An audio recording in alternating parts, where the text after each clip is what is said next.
Marcus Brennan's office occupied the entire 47th floor of the Brennan Tower in downtown Chicago. Floor-to-ceiling windows offered views most people would never see. Lake Michigan stretching endless to the east, the city sprawling in every direction, small and manageable from up here. Everything looked small from this height. Controllable. He stood at those windows now, phone pressed to his ear, listening to his CFO explain why the Singapore deal needed his signature today. The words washed over him. Numbers, projections, risk assessments. Things that used to matter. Marcus, are you listening? Sign it, he said flatly. Use the standard terms.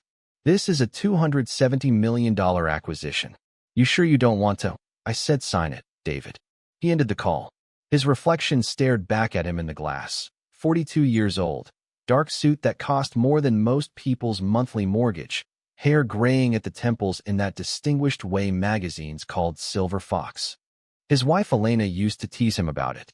Said he looked like a movie villain. Said she'd have to keep him in line. Elena. Marcus pressed his palm against the glass. The cold seeped through.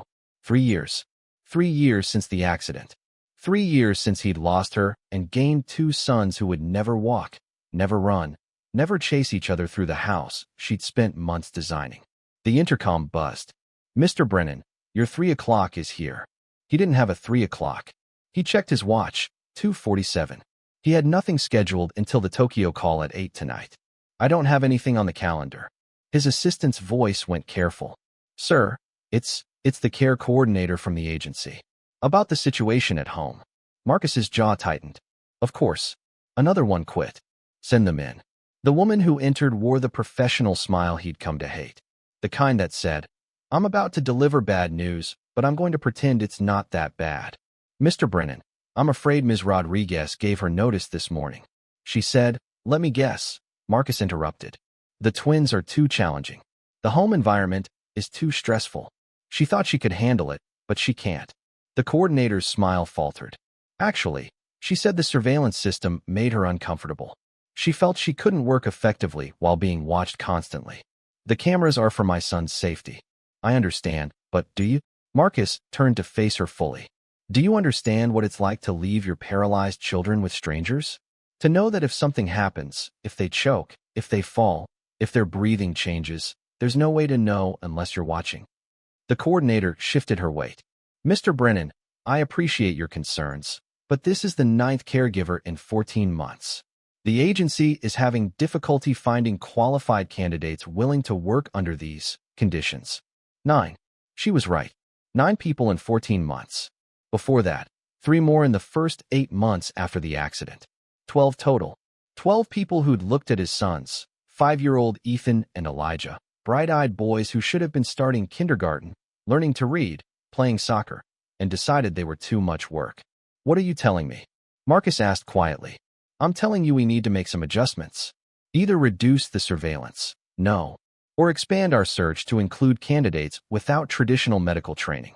Sometimes a caregiver with life experience and patience can be more effective than someone with certifications, but no heart. Marcus studied her. You have someone in mind. I do. The coordinator pulled out a file. Her name is Claire Morrison, 43 years old, former nurse, but her license lapsed 5 years ago after personal circumstances. She's been working as a private housekeeper since then. No pediatric experience, no specific training with paralyzed children, but she has references that speak to her character and dedication. Why did her license lapse? The coordinator hesitated. Her husband and daughter were killed by a drunk driver. She had a difficult period afterward. Couldn't return to hospital work. But Mr. Brennan, the family she's worked for since then describe her as exceptionally compassionate and committed. Marcus took the file, flipped it open. A photo paperclip to the first page showed a woman with auburn hair pulled back, green eyes that looked directly at the camera. No smile, but no hardness either. Just presence. She knows about the cameras? He asked. She does. She said if the cameras help you trust her, then she has no problem with them. That stopped him. Every other caregiver had complained about the surveillance within the first week, claimed it was invasive, that it showed he didn't trust them, that they couldn't do their jobs properly while being watched. But this woman said if it helped him trust her, she had no problem with it. Marcus closed the file. Send her. Don't you want to interview her first? Send her to the house tomorrow morning. 7 a.m. I'll review the footage tomorrow evening and decide then. The coordinator nodded, gathered her things, left. Marcus returned to the window, file in hand. Claire Morrison, 43, lost her family, couldn't return to hospital work. He understood that. Understood how certain places became impossible to enter after loss carved holes through your life.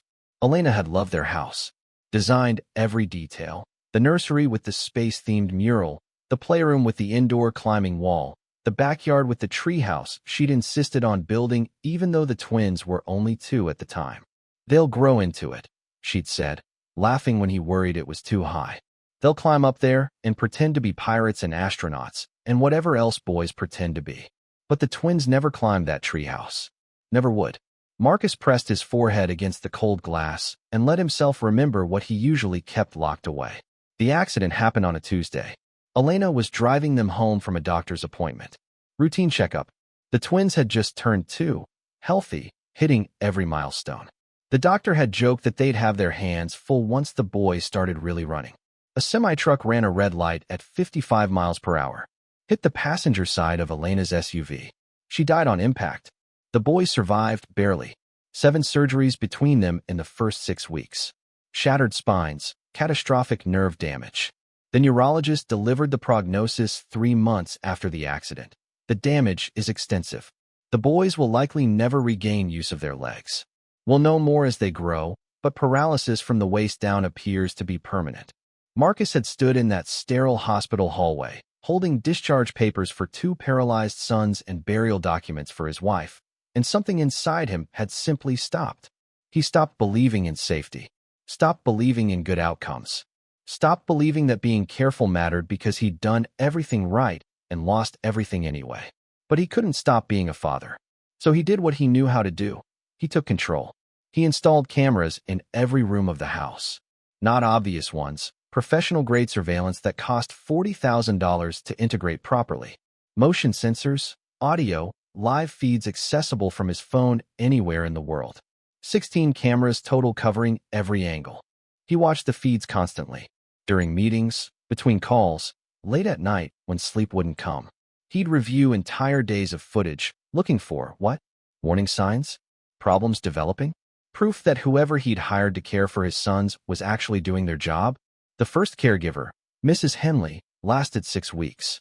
Excellent credentials, 20 years of pediatric nursing experience. She quit after finding one of the cameras. Said she felt violated, that watching her every move showed he didn't trust her. I don't trust anyone, Marcus had told her. That's why I have cameras. The second caregiver found the cameras on day 3, didn't quit, but started performing for them.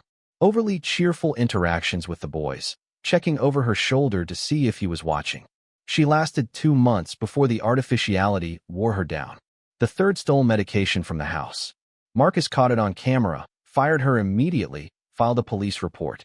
The fourth seemed perfect for 5 months, then disappeared one day with $3,000 cash Elena had kept in her jewelry box. Marcus had forgotten it was there. The caregiver hadn't. After that, he stopped hoping for perfect. Started just hoping for competent and honest. But even competent and honest seemed impossible to find. Caregivers quit because the twins were too difficult, because the house was too isolating, because watching 2 boys who'd never walk was too depressing, because the pay wasn't worth the emotional toll, because the surveillance made them feel like criminals. Always a reason. Always an excuse for why his sons weren't worth staying for. By the time Claire Morrison's file landed on his desk, Marcus had stopped expecting anything except eventual failure. He'd learned to plan in 3-month increments. 3 months, maybe 4 if he was lucky, then the same cycle.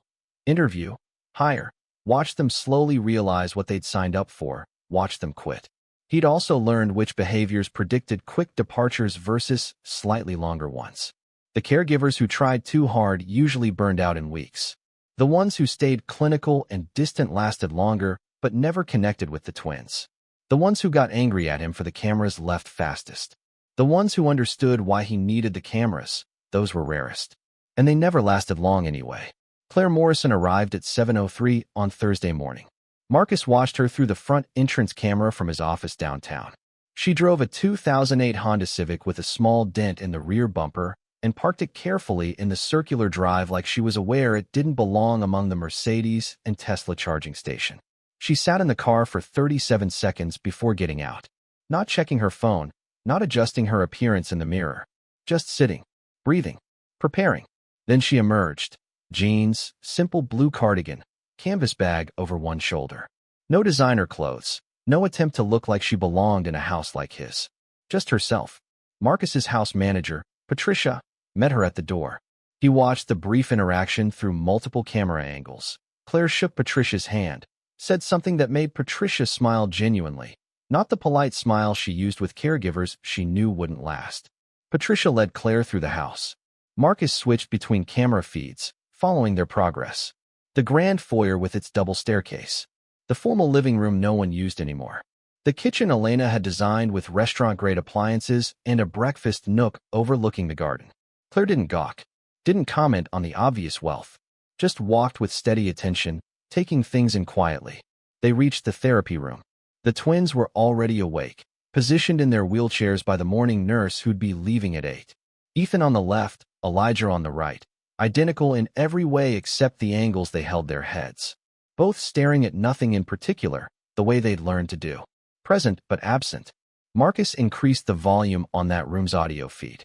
"Boys," Patricia said gently, "this is Miss Claire. She's going to be spending time with you." Neither twin reacted. They'd learned not to. People came and went. Reacting only made the leaving hurt more. Claire didn't rush forward, didn't force cheer or immediate connection. She simply walked to a position where both boys could see her without having to turn their heads, then knelt down slowly until she was at their eye level. "Hi, Ethan." "Hi, Elijah," she said quietly. "I'm Claire. I know you've met a lot of new people lately, and I know that's exhausting. I'm not going to pretend I'm special or different or that I have all the answers. I'm just going to be here, and we'll figure things out together, if that's okay with you." Ethan's eyes shifted slightly, found her face, held there for 3 seconds before drifting away. It was the most acknowledgement he'd given anyone in months. Claire stood, turned to Patricia. "What does their morning routine usually look like?" Patricia explained. Medication at 7:30, breakfast at 8, physical therapy exercises at 9, free time until lunch. Claire listened, asked specific questions about medication dosages, dietary restrictions, what the boys liked and didn't like. The morning nurse left. Patricia excused herself. Claire was alone with the twins. Marcus leaned closer to his monitor, watching. For the first 10 minutes, Claire did nothing remarkable. She gave them their medication, efficient but gentle, explaining what each one was for even though the twins had heard it hundreds of times. She prepared their breakfast, talked them through what she was making. Turkey sausage, scrambled eggs, and oatmeal with blueberries. "Patricia says you both like blueberries. If I'm wrong, you can correct me." I respond well to corrections. A tiny smile flickered across Elijah's face.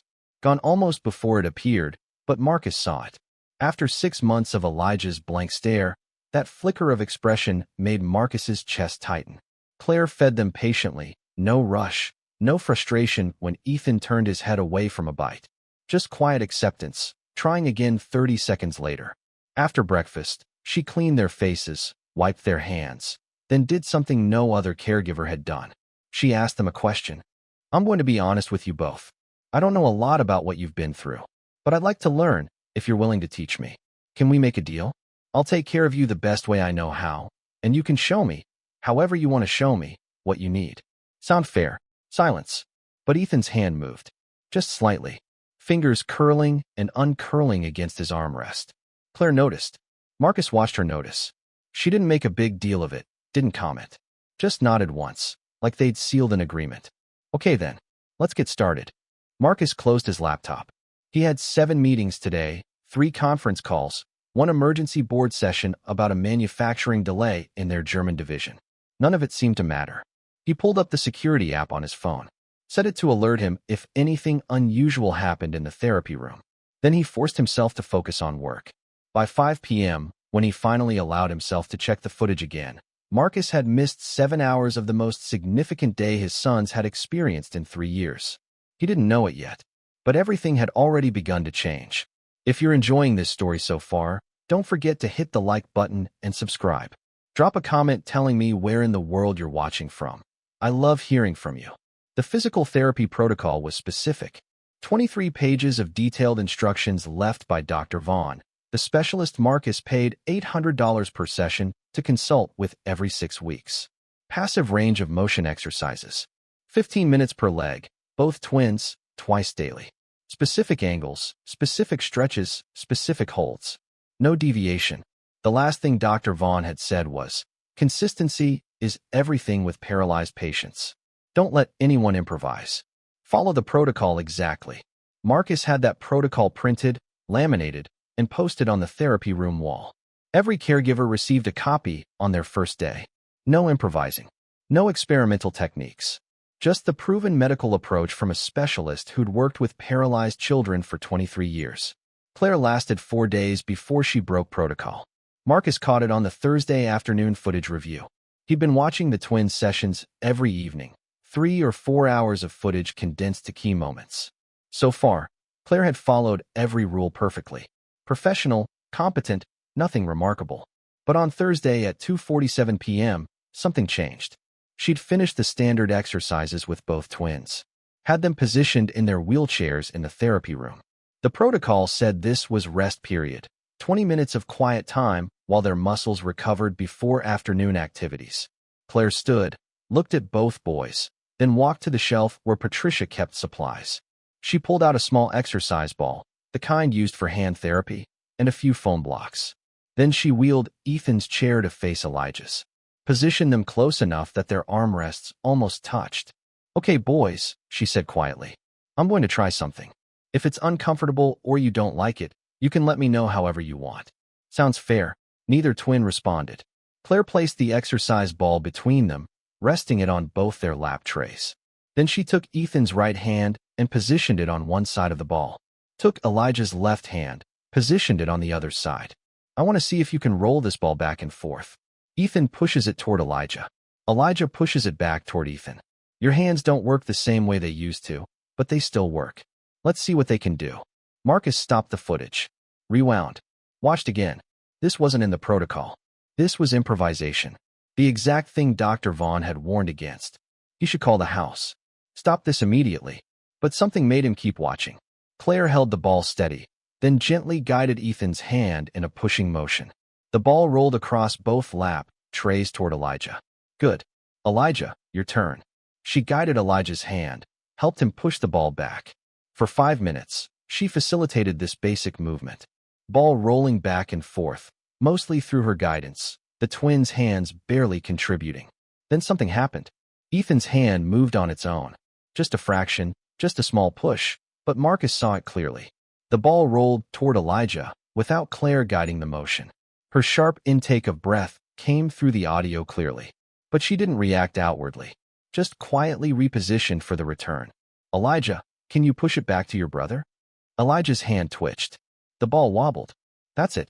Try again. Another twitch. Stronger. The ball moved an inch. Claire's eyes were bright, but she kept her voice steady. Good work. Both of you. Let's try that 5 more times, then we'll rest. Marcus watched all 5 repetitions. Each one, the twins' hands contributed slightly more. By the final push, Ethan moved the ball 3 inches entirely on his own. When Claire finally took the ball away, she whispered something Marcus had to rewind twice to catch. You're both so much stronger than anyone knows. Marcus closed his laptop and sat in his dark office for a long time. Dr. Vaughn had been clear.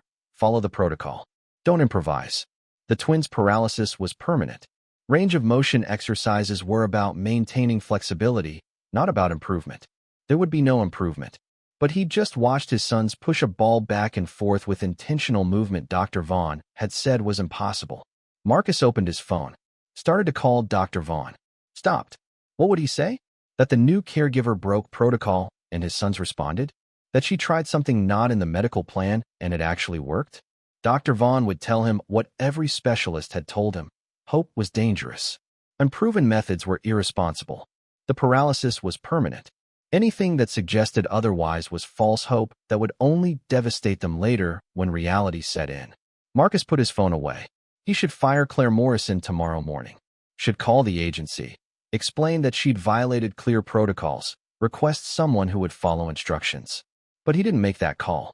Instead, He pulled up the footage again and watched his sons move in ways they hadn't moved in 3 years. And somewhere deep in his chest, in a place he'd thought died with Elena, something stirred. Not hope. He refused to call it hope. Just possibility. The smallest, most dangerous possibility that maybe, just maybe, impossible wasn't as permanent as he'd been told. 2 weeks passed. 14 days of Marcus watching footage every night, documenting what he saw. Day 6. Ethan held eye contact with Claire for 12 seconds. Previous record, for seconds. Day 8. Elijah's fingers closed around a toy car Claire placed in his palm. Held it for 6 seconds before dropping it. The grip wasn't supposed to be possible. Day 10. Both twins turned their heads in unison when Claire entered the room. Intentional movement. Awareness. Connection. Day 12. Ethan's toe moved. Marcus rewound that footage 17 times. A definite flexion. Visible on camera. Impossible according to every specialist. Day 14. Claire began doing something that made Marcus's stomach knot with anxiety, and something else he couldn't name. She started talking to the twins about their mother. Marcus watched through the camera as Claire wheeled both boys to the window overlooking the garden. The morning sun cast long shadows across the therapy room floor. "Your mama designed this garden," Claire said softly. "Patricia told me. She picked every flower, planned where every tree would go. Said she wanted you boys to have beauty to look at." Ethan's hand trembled on his armrest. "She sounds like she was extraordinary. The kind of person who loved big and planned for a future she wanted you to have." Elijah's breathing changed. Deeper. Shakier. "It's okay to miss her. It's okay to be sad she's not here. And it's okay to want to make her proud anyway." Marcus closed the laptop. His throat burned. No other caregiver had mentioned Elena. They'd all avoided the subject, treating her death like a forbidden topic. Treating the twins' grief like something uncomfortable to work around instead of through. But Claire spoke about Elena like she still mattered. Like the boy's mother wasn't gone, just somewhere else, still watching, still caring about her sons' lives. That night, Marcus stood at his own window, looking at nothing. Elena would have loved Claire, would have recognized something in her. The same quiet strength, the same refusal to accept defeat, the same belief that love mattered more than medical prognosis. He pulled out his phone, scrolled to Dr. Vaughn's number. His thumb hovered over the call button. What was he supposed to say? That his sons were showing movement the doctor said was neurologically impossible? That a housekeeper with no medical training was accomplishing things 3 years of specialists couldn't? Dr. Vaughn would say he was seeing what he wanted to see. Would warn him about false hope. Would remind him that paralysis from spinal cord damage doesn't reverse itself just because someone believes hard enough. Marcus put the phone away without calling. Section 6. The Discovery Moment. Friday afternoon. Marcus had a presentation in New York. Critical investors. 3 hours of meetings about the merger that would define his company's next decade. Halfway through the second investor's questions, his phone buzzed. Motion alert. Therapy room. He ignored it. Stayed focused. The investors were describing their concerns about market volatility. Another buzz. Second motion alert. Marcus's jaw tightened. He never got multiple alerts. The system only notified him of unusual activity, sudden movements, unexpected sounds, anything outside normal patterns.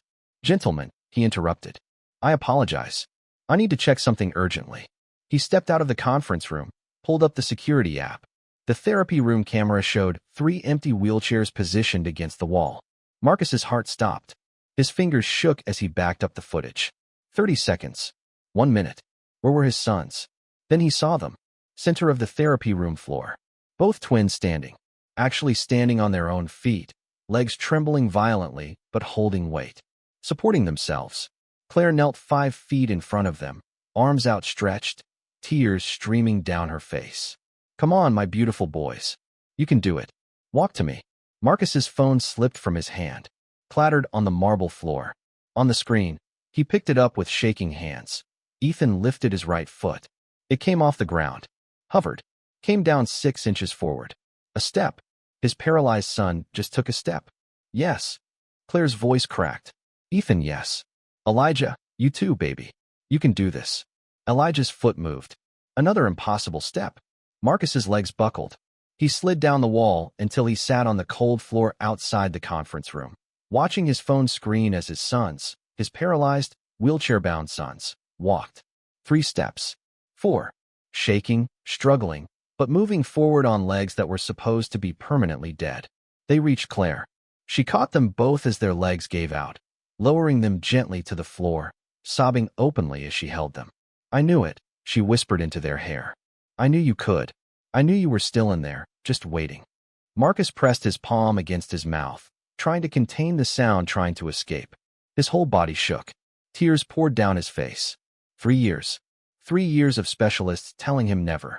3 years of accepting that his sons would spend their lives in wheelchairs. 3 years of grief layered on grief. And a woman he'd known for 2 weeks had just proven every single expert wrong. The conference room door opened. One of the investors poked his head out. "Mr. Brennan? Is everything?" He stopped. Saw Marcus on the floor, saw the tears, saw the phone clutched in white-knuckled hands. "Sir, are you all right?" Marcus couldn't answer, couldn't speak, could only watch the screen as Claire held his sons and told them how proud she was, how strong they were, how much their mother would love seeing this moment. "I need to go home," Marcus finally managed. I have to go home." He stood on unsteady legs, didn't wait for a response, just walked toward the elevator. Behind him, confused voices. Someone asking if they should call security. Someone else saying give him space. Marcus didn't care. Didn't care about the merger or the investors or the $300 million deal that might fall apart because he walked out. His sons could walk. The drive from Manhattan to Connecticut took 70 minutes. Marcus made it in 48, barely aware of the roads, the traffic, the speed limit he was definitely breaking. He pulled into his driveway at 4:17 p.m. The house stood quiet in the afternoon light. Elena's garden in full bloom. Her tree house waiting in the backyard. Marcus sat in his car, hands gripping the steering wheel, trying to breathe. What was he supposed to do? Walk in there and admit he'd been watching? Admit he'd spent 2 weeks documenting everything through cameras Claire knew existed, but probably forgot about? Admit that he'd just witnessed the most important moment of his sons' lives through a screen instead of being there? His phone rang. "Patricia." "Mr. Brennan? I saw your car pull up. Is everything all right?" "I'm coming in." His voice sounded hollow. "Is Claire still here?" "Yes, sir. She's in the therapy room with the boys." Marcus ended the call, sat for 10 more seconds, then got out and walked toward his front door. He found them in the living room. Claire sat on the floor, both twins in her lap. They looked exhausted, muscles limp, eyes half closed, but peaceful. So peaceful. Claire looked up when he entered. No surprise, no guilt. Just that same steady presence she'd had since day one. "Mr. Brennan, you're home early." Marcus's throat wouldn't work. He stared at his sons, at their legs, at the wheelchairs pushed to the side. "They walked," he finally whispered. "I saw them. On the cameras. They walked." Claire's expression didn't change. "Yes, they did. The doctors said, I know what the doctors said." Her voice stayed gentle. "But doctors base prognosis on statistics and past cases.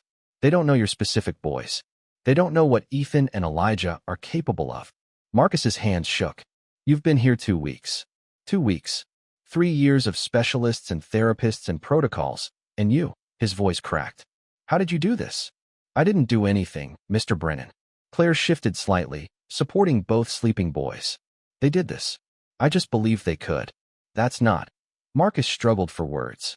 "There has to be more. Some technique, some method." "There is." Claire met his eyes directly. "It's called showing up. Every day. Not giving up when progress is slow. Not accepting impossible just because someone with credentials says so. Loving them enough to keep trying." The words hit like accusation.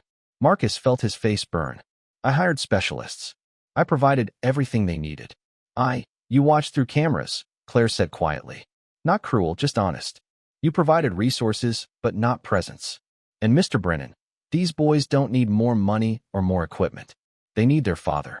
Marcus stepped back like she'd struck him. "I'm protecting them. Making sure they're safe, that whoever's caring for them is doing their job properly." "Is that what you think you're doing?" Claire's voice stayed soft, but something fierce lived underneath. "Or are you protecting yourself? Keeping distance so if they don't improve, if things don't get better, you don't have to feel it as deeply?" "You don't know what you're talking about. I lost my daughter and my husband 5 years ago." Claire's eyes were steady. "Drunk driver. They died instantly. I wanted to die too. Tried to, actually, more than once. I understand grief, Mr. Brennan. I understand being so afraid of losing more that you stop letting yourself fully have what's still here. Marcus's vision blurred. Then you understand why I have to be careful. Why I can't just hope and believe and pretend everything will be fine. I'm not asking you to pretend. Claire gently touched Ethan's hair, then Elijah's. I'm asking you to be here. Really here. Not watching from 47 stories up or through camera feeds. These boys need to see their father's face when they accomplish something impossible. They need to hold your hand when they're scared. They need to know you believe in them. In Marcus's lap, Ethan stirred, opened his eyes, saw his father standing there. Daddy. His voice was small, uncertain. Something broke inside Marcus's chest. He crossed the room in 3 strides, dropped to his knees beside Claire, pulled both twins into his arms. I'm here, he choked out. I'm so sorry. I'm here. Elijah's small arms came up around his neck. Ethan buried his face in Marcus's shoulder. You walked, Marcus whispered against their hair. You both walked. You're so strong. So incredibly strong. Miss Claire helped us, Ethan said quietly. I know she did. Marcus looked at Claire through tears. I know. Claire stood slowly, giving them space. I'll give you 3 some time. Wait.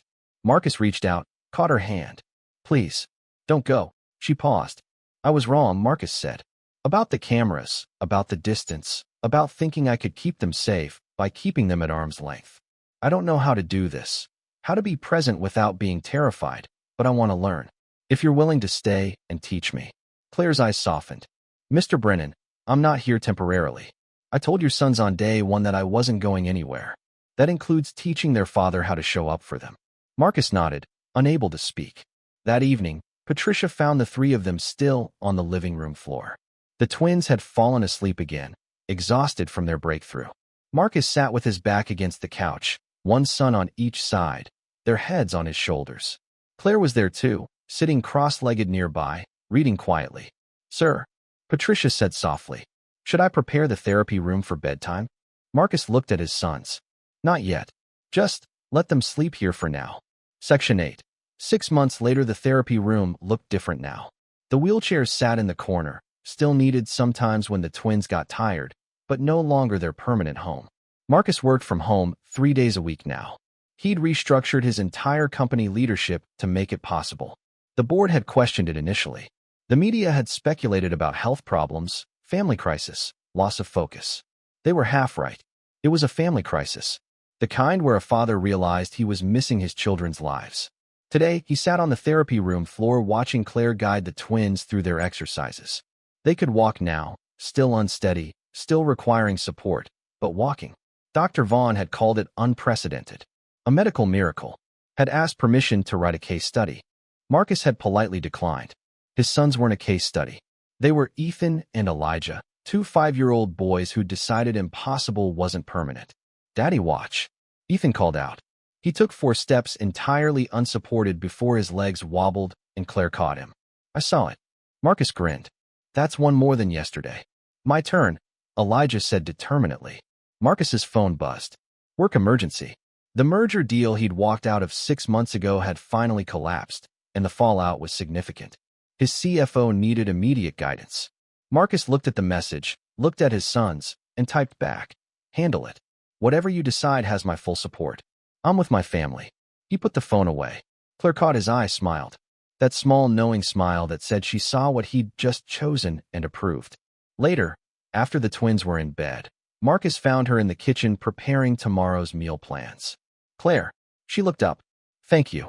His voice was rough. For saving them. For saving me. I didn't save anyone, Mr. Brennan. She set down her pen. I just reminded all 3 of you that you were already whole. You'd just forgotten how to see it. Marcus nodded slowly. Elena would have liked you. Would have trusted you with our sons. I know. Claire's eyes were gentle. She told me. Marcus's breath caught. What? The night before I came here, I was praying about whether to take this job. And I heard something. Maybe Elena, maybe God, maybe just my own heart finally speaking clearly. But I heard. Take care of my boys. All 3 of them. So I did. Marcus's eyes burned. All 3. You needed saving too, Mr. Brennan. You were drowning in that tower, in all those camera feeds, in the distance you'd built trying to protect yourself from more loss. Your sons needed their legs back. but they needed their father back even more. Upstairs, Marcus heard small footsteps. Ethan appeared at the top of the stairs, holding the railing, making his way down slowly. "Daddy? I had a bad dream." Marcus was already moving, taking the stairs 2 at a time. "I'm here, buddy. I've got you." He carried Ethan back to bed, tucked him in, sat on the edge of the mattress. "Tell me about Mommy," Ethan said sleepily. "The garden story." So Marcus told him about how Elena had planned the garden, had drawn diagrams at the kitchen table, had insisted on planting a maple tree that wouldn't fully mature for 20 years. "She was thinking about your future," Marcus said softly. "About the kind of home you'd have, the kind of beauty you'd grow up surrounded by. She loved you both so much." "Do you think she knows?" Ethan asked. "That we can walk now?" Marcus's throat tightened. "Yes, I think she knows. I think she's been watching the whole time, waiting for us to figure out how to keep going without her." Ethan smiled, eyes already closing. "Miss Claire says Mommy's proud of us." Miss Claire's right. When Marcus came back downstairs, Claire was gone for the night. But on the kitchen counter, she'd left a note. "Tomorrow, tree climbing practice. The treehouse is waiting." See, Marcus looked out the window at Elena's treehouse, silhouetted against the evening sky. Built for 2 boys she'd believed would climb it someday. She'd been right. Not because of medical miracles or impossible interventions, but because someone had refused to accept never. Marcus turned off the lights and headed upstairs. For the first time in 3 years, he felt something that wasn't grief or fear or desperate control. He felt grateful. Grateful for the woman who'd walked into his house and taught his sons to walk. Grateful for Elena's garden and her treehouse and her belief in futures she wouldn't see. Grateful for second chances that come disguised as housekeepers with no medical training and hearts big enough to believe in impossible things. The house settled into quiet, but not empty quiet. The kind of quiet that comes when people who love each other are finally home. Thank you so much for watching until the end. If you love this story, check out the other videos on your screen now. I think you'll really enjoy them. And don't forget to subscribe if you haven't already. See you in the next story.